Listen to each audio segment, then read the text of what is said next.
We were waiting for this announcement. Joe Biden had been pushing and pushing back for weeks now, the announcement of who would be his vice presidential pick. And there were a lot of names that had been mentioned in the media by pundits. Of course, Kamala Harris was one of them, but it had put a sense of suspense as to who it was going to be. But Kamala Harris had been a front runner since the very beginning. Since Joe Biden had said that he was going to pick a woman, her name had come up right away. And so it's not completely a surprise that he chose the senator from California, Kamala Harris, who is, as you mentioned, the first black woman on a presidential ticket here in the United States.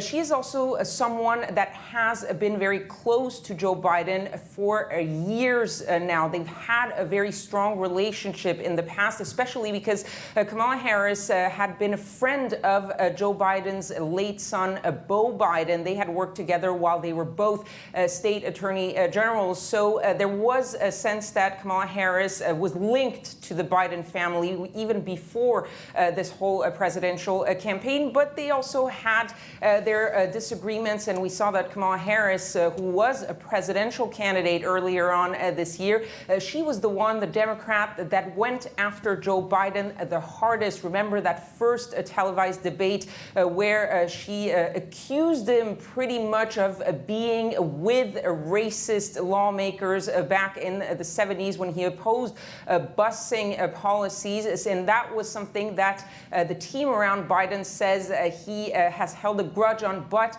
eventually, Joe Biden saw Kamala Harris as probably the surest pick for a vice president because she was a presidential candidate. She has been in those debates. She has been vetted. Everything has come out about her life, about her policies. And so he feels that she is the strongest teammate for this big election coming in November. Indeed. The case has been stated and explained very clearly by you as to why Kamala Harris has been selected by the Democrats for this essential, prestigious post as a running mate for Joe Biden. And Kedevan, it comes, of course, at a time when the US is divided on the issue of race.